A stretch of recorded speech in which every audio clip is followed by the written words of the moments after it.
Ladies and gentlemen, my name is Brandon Davis. I'm the founder of the Rags to Riches community. I am highly unqualified to give you any advice about anything. I barely graduated high school. Do not like or comment on any of my videos, and please do not subscribe. Let's get to it.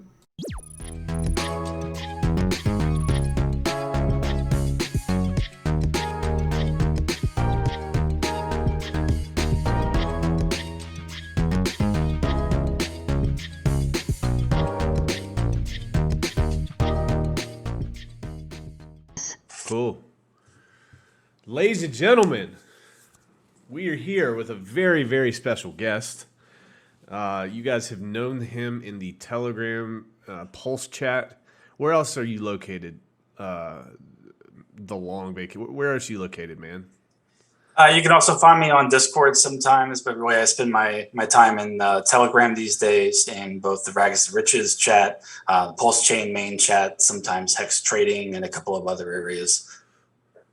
Well, so if you guys don't know this guy is probably responsible for saving more money for people than probably anybody in the Hex community or Pulse community.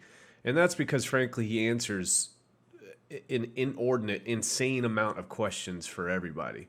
So if you go to the Pulse chat, you'll certainly see him. And I want to let everybody know that for this little back and forth that we have, I made a very special purchase. And I'm going to show you guys this purchase. And I think you're going to love it. You ready, LongVacation? I'm ready. All right, let's see what this thing is. Here it goes.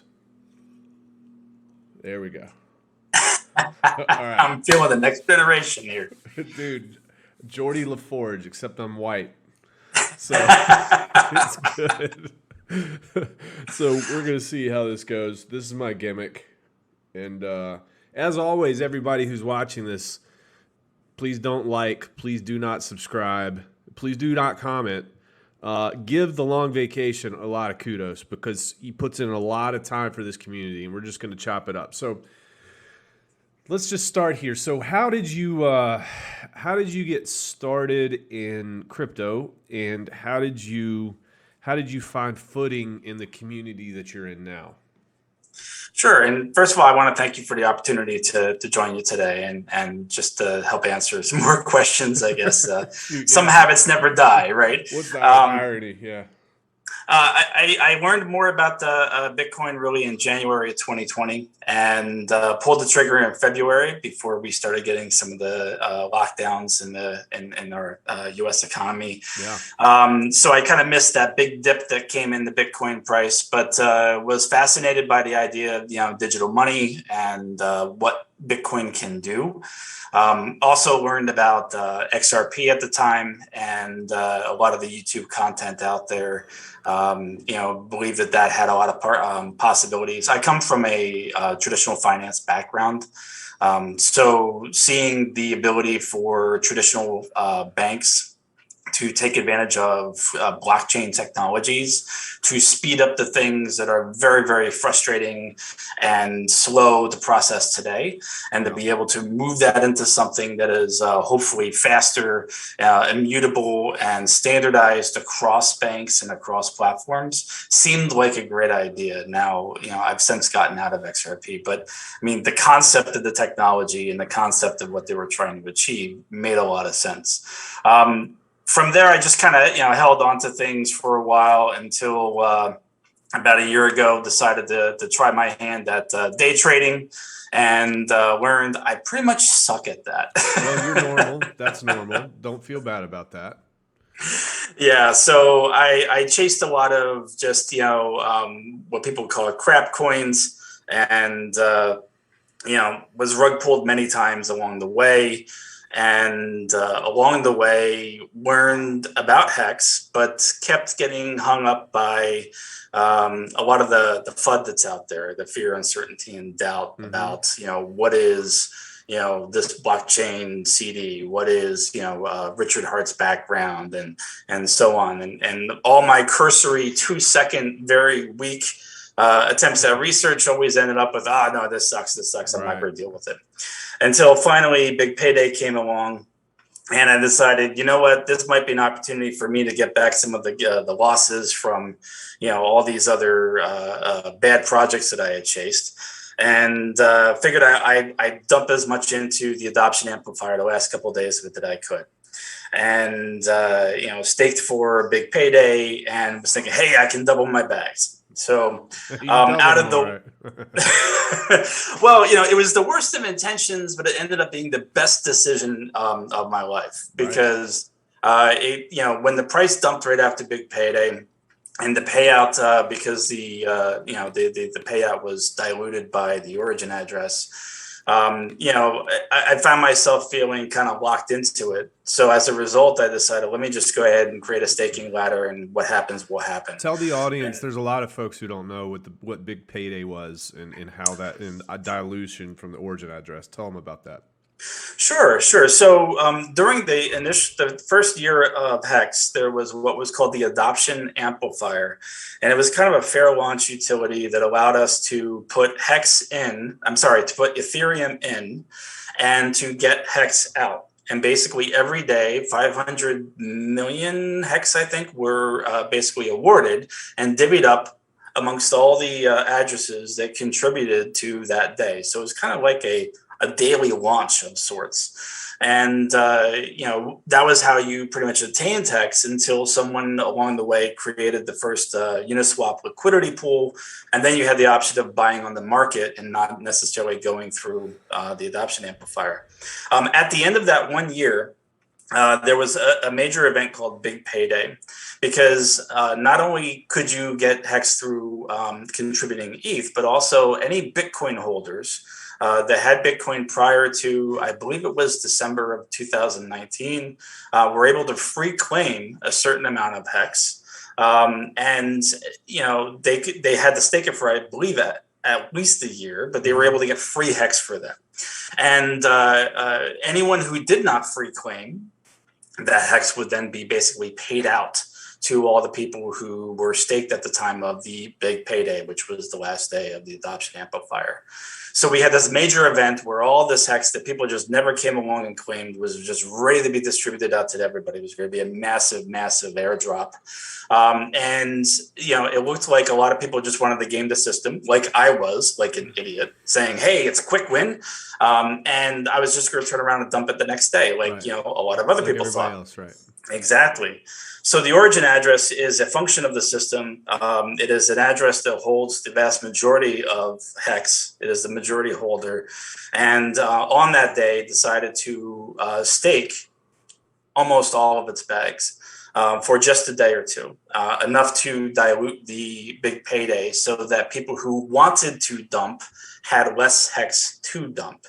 And while a lot of people were sore about getting less of an airdrop, it protected the price and protected the market from a massive influx of people just dumping the token.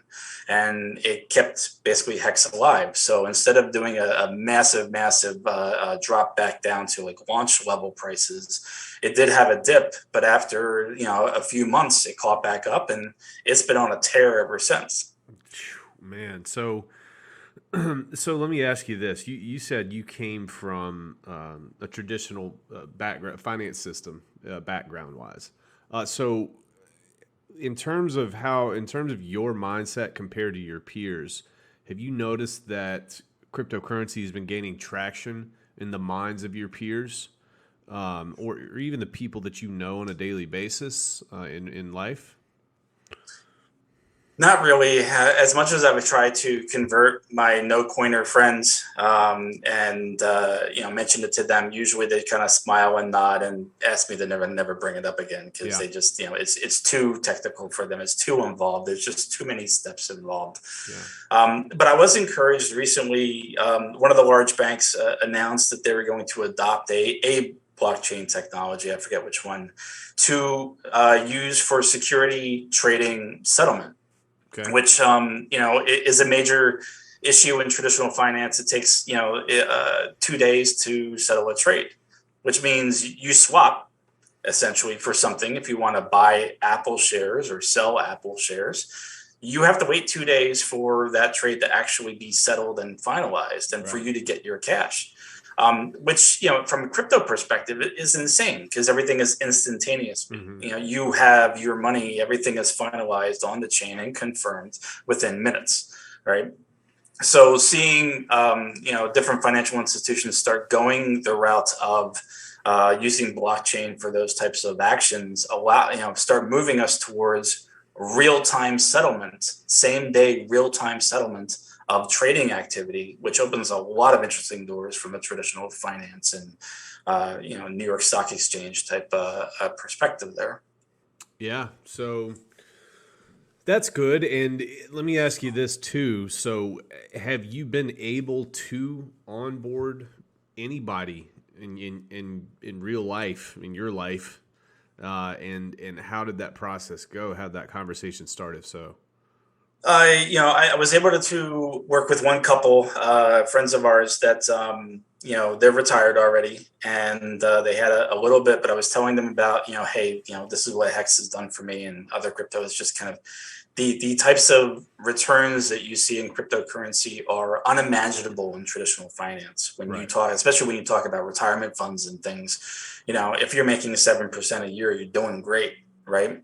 Whereas in crypto, if you're making 7% a year, you've failed. Right. And when I told them a little bit about what we were experiencing and what was coming in Pulse Chain, thankfully they were open to it, and I was able to kind of explain some of the opportunities that were coming with the sacrifice phase, and what getting into something at the ground floor at launch can mean, and the types of returns that are theoretically possible. They were able to put in a small amount. It wasn't anything major, but I'm hoping it does very well by them because, they can definitely use it. And, they were open-minded, and, that did my best to kind of simplify the process for them as much as we could. So nice. So what do you think about, I know you haven't really been around the space for a tremendous amount of time, but what do you think about the community that you're seeing with Hex and Pulse, specifically Pulse, prior to the launch here? What are you seeing? Well, definitely, it is wonderful to go into the main Pulse ChainCom chat. Every day I see people are answering questions left and right. They're helping each other left and right, which is wonderful. There's a lot of the same questions these days. I mean, any community that's going to be 40,000 people large, which is crazy. That's, within 6, 7, 8 months worth of time, 7 months worth of time, 40,000 people. We were now down to the base denominator of quality of questions. When does it launch? How do I buy? And things like that. But, I see a lot of people helping each other. And more often than not, people are respectful and playful with each other and, having a good time in there. Very constructive. We have on average around 100 people in the voice chat at all time. So 24 hours a day. It's been going for several months. There's always people in the voice chat talking about Hex, about Pulse, about crypto security. How do you, secure your wallets and things? There's a member of the community, Papa Boner, who is oftentimes in the voice chat and, is our resident expert on just, wallet security and, how do you really try to lock up things as smartly as you can, trying to prevent people from getting scammed and things like that.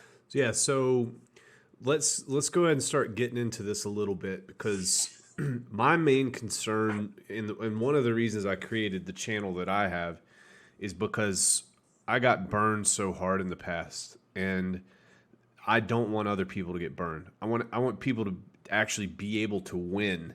So I think that we do have a lot of people in that Pulse chat, and I think it's a huge testament to who you are for you spending so much time answering all these people's questions who are obviously brand new and really trying to help them and send them the right way. So, dude, I can't say it enough. I completely commend you for that, because that type of thing will come back to you in a positive way at some point in time.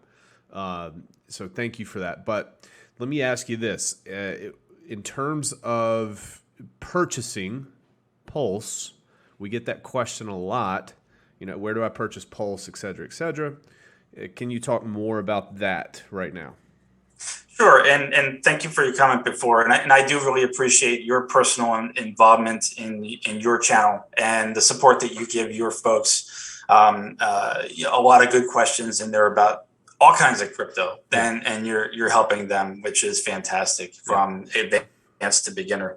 As far as buying Pulse is concerned, obviously it has not launched yet, so we're waiting for it to go live. There was a launch phase or of sorts called the sacrifice phase, and that was where we could literally sacrifice other crypto for the opportunity to obtain sacrifice points. Those points might be able to mint Pulse at the launch of the blockchain.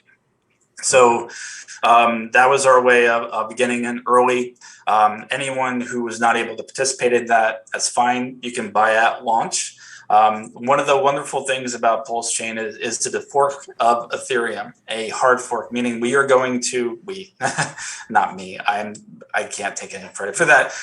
Richard Hart and his team are going to copy the entire Ethereum estate, the smart contracts, the data, the transaction history, the tokens, and the wallets. They're copying everything over to Pulse Chain. So on day one, everything you were doing on Ethereum can be done on Pulse Chain on day one, which includes a copy of all the ERC20 tokens that you had in your wallet will be copied over. Okay. Why is that important? I'm going to pause you right there just to summarize kind of what you said for the newer folks.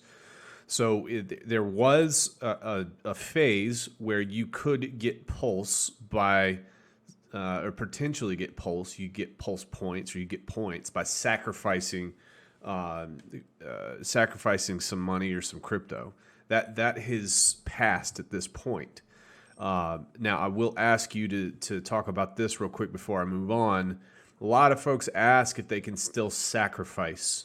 So can you answer that for the community? Sure. So, Richard has said several times in his live streams, and that's really the best place to get the most recent information between his Twitter posts and his live streams.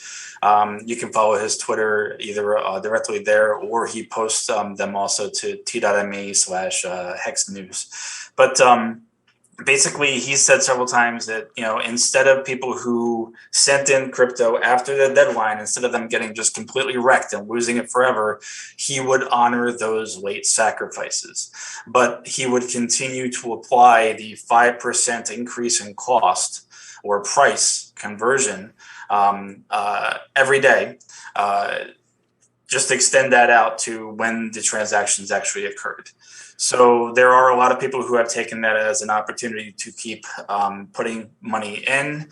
At this point, if you were to sacrifice today, you would get less than 1/20th of what the folks on day one back on July 15th got, which, if you imagine that kind of sets your break-even rate rather high.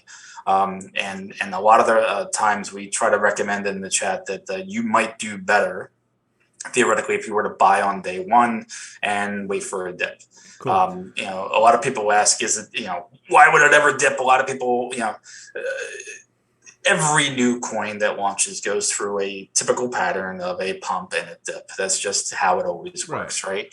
So there will be opportunities at the beginning, but if you were to sacrifice now, you're creating headwinds for yourself by having to wait that much longer for the price to appreciate before you can just break even, let alone really start to experience some gains. To talk to new folks, can you still sacrifice? You can still sacrifice, but like you said, you're going to get 1/20th of what you got during the actual sacrifice phase. And I would say that most people who have a little bit of experience, they're probably going to wait until it actually launches to pick it up, because we don't really know what price it's going to launch at. But there could be a possibility you pick up more coins on day one than sacrificing right now, but maybe. All right, so let's talk about this. So there's a test net and there's a main net. Will everybody be able to? When does the snapshot occur? During test net or main net? Public test net or main net?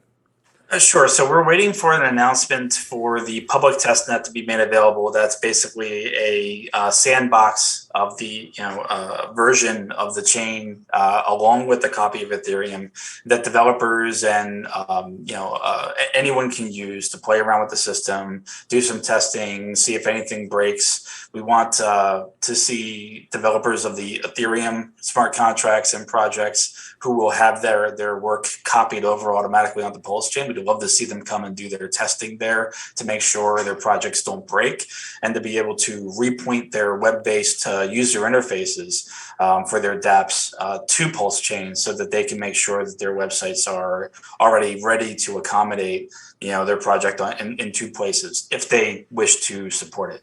So the public testnet is just a playground. Hopefully find any last bugs or issues, and allowing those other devs to have their first look at it and do whatever tweaking they need to do for their projects to make sure it'll work on day one. Typically, what we've heard is that the snapshot will come after that. So the public testnet, Richard has said, would probably be around a month in duration. The fork would occur at a certain block height on Ethereum, meaning that when we hit a certain number of block, they will take a copy of the entire Ethereum database and bring it over and prepare it onto Pulse chain. And what does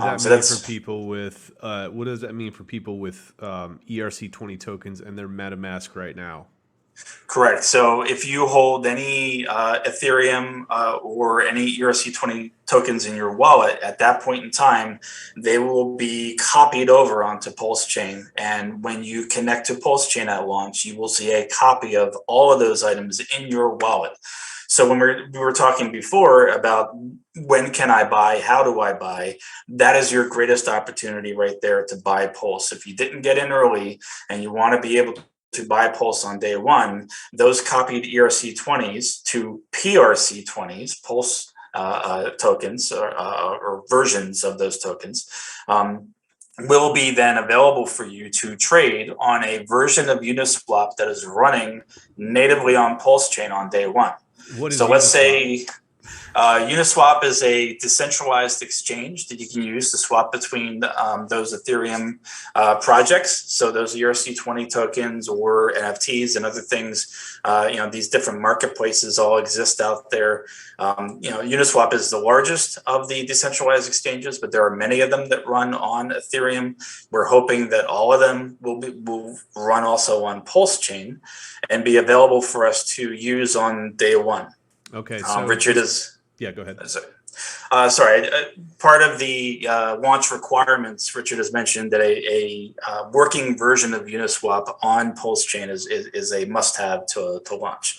So anything you can swap there today. So if you have Aave or if you have Hex or something else and you want to swap it into Pulse, you should be able to do that on day one through Uniswap running on Pulse chain. Cool. So just to recap for folks, if you have, let's say you have 1,000 hex in your MetaMask wallet right now, when everything gets copied over and the Pulse network launches, there's a snapshot. You're going to get 1,000 hex. You're going to get that copied onto the Pulse network. So you'll have another 1,000 hex. Now, it's very important. I'm going to have you explain this. In terms of value, what does that look like? Or is it going to be the same value on day one? Or is it going to have different values? Do we even know? It's a lot of questions that I get, and I'll have you kind of talk about it.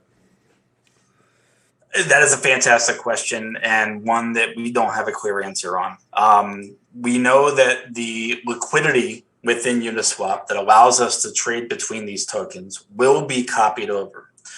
We know that any liquidity is basically where you pair two tokens together and define the exchange rate between them, right? It's called the liquidity pool. And a lot of times, like for Hex, your liquidity is in USDC. So you have Hex and USDC paired. But there's also another pool that's Hex and Ethereum. So those pools that are brought over from Ethereum, if Ethereum is one of the pairs, it will be replaced with Pulse because that will be the native token on Pulse chain. But there will be around 1 million times more Pulse than there are ETH in existence at launch. So there will be what Richard has called a fixer contract that will go and rebalance all of the liquidity pools, kind of injecting pulse into them to bring the ratio of the assets up to what they should have been relative to what they were on Ethereum. So theoretically, the way I interpret that is that if I hold, say, Hex on Ethereum, I could potentially see a similar price on Pulse Chain at launch. But that's all theory until we see it in practice on the public test net. Right. So that's kind of the guessing right now. Yep. So we will have the same amount copied over, but that does not necessarily mean it will be the same price, either higher or lower. We just don't know yet. Right. There's no guarantee. It could be significantly lower value, right? And once we start trading, things will diverge, and the market will determine, what do they want, what do they don't want, and prices will go from there. There's a lot of weird things that might happen during the fork. Wrapped tokens that can't be unwrapped may or may not retain their value. So if you have like WBTC or RenBTC or WETH or one of those things, maybe they don't have the same kind of value as they did on Ethereum because you can't unwrap them for the underlying asset anymore. Right. Maybe they do because the market still wants to use them. There's a lot of unknowns that we have to just kind of see it play out to really understand how it's going to work. It's kind of hard to project. Okay, and I think this is important. To touch on as well, stable coins getting copied over from their ETH state over to Pulse. What have we heard so far about that? If I have 10,000 USDC and that gets transferred over to Pulse, what will happen, or what do we know about that? So you'll have the same number of USDC tokens on the Pulse chain, and right now the last I heard from Richard is the assumption that they might retain their value. Now, Circle or Center, which is the group that issues USDC, and let people know, the newer folks, what is USDC?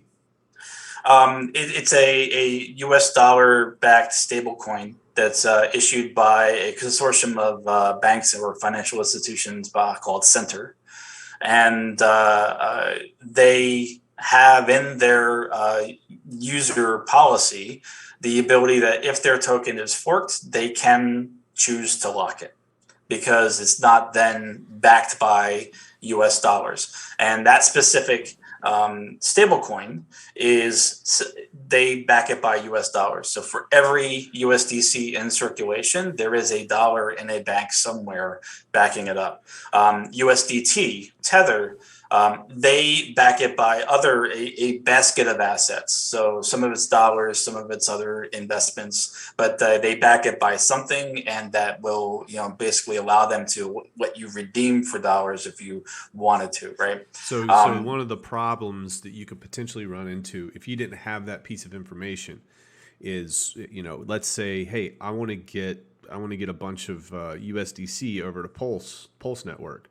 So you load up on USDC for the snapshot occurs, and then they give you the USDC, but then those USDC get invalidated. That would be a potential issue, correct? Correct. That is a possibility. You have to put it out there. You have to know what you're up against, right? Yeah. Do we know that's for a fact what they will do? We don't. No. Yeah, exactly. And if you look at other forks in the past, they haven't always enforced it. So we're not sure how they will handle the situation. There's another wrinkle in there that Richard Hart announced, is that he wanted to create a fork of the Pancake swap code and implement that as a new decentralized exchange on Pulse chain, and that it would allow us to pair bridged ERC20s with their PRC20 counterparts together for liquidity, in essence, locking their values or prices to each other. So if you imagine I take a bunch of real USDC and bridge it over to Pulse, and I pair it with the Pulse version of USDC in a liquidity pool, because those that automated market maker function automatically defines the price based on the pairing of those two assets. You have, in essence, locked their price together. And now you could theoretically retain a dollar value for that stable coin. That's the extent of the knowledge we have at this point of how that could work out or how it could be implemented. There's a lot of detail we're missing on exactly what will happen with that pancake swap fork and how it will be rolled out. But that's one possibility, is locking those things together could provide price stability and allow people to have a certain level of confidence in utilizing those copied forked tokens onto Pulse Chain without the fear of dramatically losing value on day one. Yeah, so potentially maybe with the information we have now, it could be a safer play to maybe invest in something that isn't a stable if you wanted to get that copied over until we get some additional information potentially. And that's just my opinion on it. I can't tell you guys what to do here, but that might be a safer play for the time being until we have better info. Let me ask you this. What can new folks do to make sure that everything runs smooth if they want to get involved in Pulse? What would you suggest that they do? Sure. So for you to get the airdrop of your ERC20s, you want to hold them in a wallet that you control the private keys. So whether it's MetaMask or something else that allows you to control the seed phrase, then you are in control of any airdrop that goes to that wallet. If you hold your ERC20s on an exchange, or if they're bridged over to Polygon or Binance Smart Chain or some other place, they will not be included in the fork, and you won't have them. Those bridge contracts or the exchanges will have them. So not your keys, not your airdrop. So definitely you want to hold them in your wallet, and you want to have control of that wallet. So we know MetaMask allows you to have your keys. There are other wallets out there that do that as well. So do your research and make sure that you control it. And when the time comes, move your crypto in there to be included in the fork. Okay, so and that's something that I suggest to all my folks in my channel. I keep it simple. I say just use MetaMask. That's all you got to do. I'll just use MetaMask for the airdrop and roll from there. Okay, cool. So make sure that you have that. Make sure that you have access to your own keys and your own wallet. That's good information. What else what would you suggest where would you suggest these folks go to learn more about what's going on? Sure. If you're new to Pulse Chain, there's pulsechain.com. Which is this website dedicated to it. It has high level summary of the information that we know already within the Telegram chat. There's t.me/pulsechaincom is the main chat that is available to everybody to join. If you want to ask questions there's a lot of people in there daily. There's also a automated response system run by Combot. If you were to put in !new, it'll give you basically access to a whole menu of automated responses of information that we have gathered from Richard Hart's official announcements and live streams, and built that into the system to automatically give you that data on request. And there's a host of pinned messages there within the chat as well. So things that Richard thought were important enough to lock out there for people to be able to come back to at any point in time. So it's always good to check those on a regular basis, looking for new announcements. Cool. And I'll also add that a lot of you guys are going to watch this video. You're going to have specific questions about things. You can also click the link in the description of this video. You can check us out on our Telegram, Rags to Riches Telegram.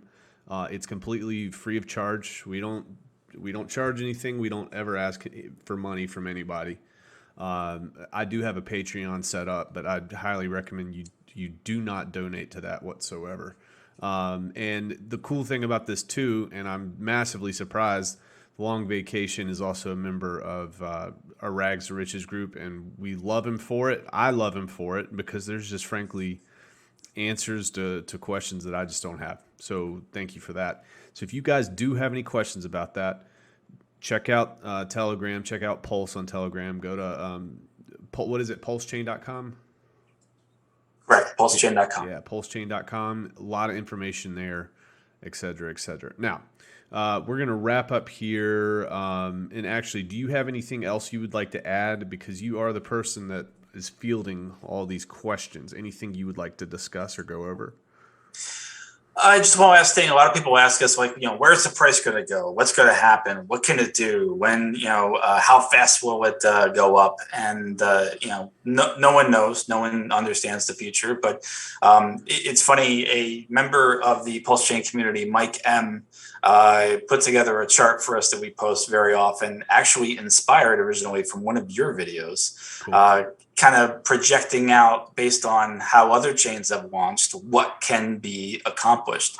And I highly recommend, if you go back through, it's an earlier Rags to Riches video, check that out, because I think you do a really good job pointing out, like, these other chains that are very similar to Ethereum, that are doing, similar things, have accomplished X amount of returns. This puts you in the ballpark of what is possible, right? We're not trying to say probable, but possible, and it gives you an idea of, like, what you could expect. Personally, I tend to lean more bearish. I like to, to expect less and be pleasantly surprised when more comes along. That way I can, project out my future and be more confident about it. But like anybody, I love some moon boy math, so. Yeah, I think the results of that, if I remember correctly, I think if you put $1,000 in based on the first 24 months of these new projects launching, I think it averaged like 150x, with some much higher, some lower, but I think the average is right around that. And what I tell folks is, like, just, and you hear this all the time, invest this money and then try to forget about it. Try to forget about it for years. Don't think in chunks of days. Don't think in chunks of weeks. Don't think in chunks of months. Think in chunks of years. So don't look at that for another 2 years. Don't even think about pulling that out, because that, and Richard talks about this a lot, but it's a life thing. Delayed gratification is very, very important. And you might be nervous to invest in these types of projects, but what you got to understand is, as long as you're not too emotionally tied to that money, and if that money evaporated, your family would still be okay and your personal finances would still be okay, you can rest a little bit more at ease when you invest in these types of projects in the beginning. And this is a really, really good opportunity, I think, for anybody who is just getting into crypto. This is one of those opportunities where you don't get the opportunity to pick something up before it launches or pick it up on the day that it launches very often. You'll be at the ground level, and there's not much room underneath you. You can't really go past zero. You're not going to owe anybody any money if you lose it. So good opportunity here. Folks, that's going to pretty much wrap it up tonight. I really appreciate you coming on, man. Again, the breadth of your knowledge is amazing, and I'm really, really thankful to have you around in my chat. And man, I hope you get a lot of folks giving you a lot of credit for this. So we really, really appreciate you. I appreciate your time, and glad to be a part of the community, and love the Rags to Riches community. You guys are very helpful for each other, and I love the ideas that you guys are posting out there. And feel free to come into Pulse Chain, and it's many different types of hex channels. Check out the community there if you want to participate and learn more, and hopefully someone will help you out there as well. Outstanding. All right, thank you guys so much, and we will talk to you soon.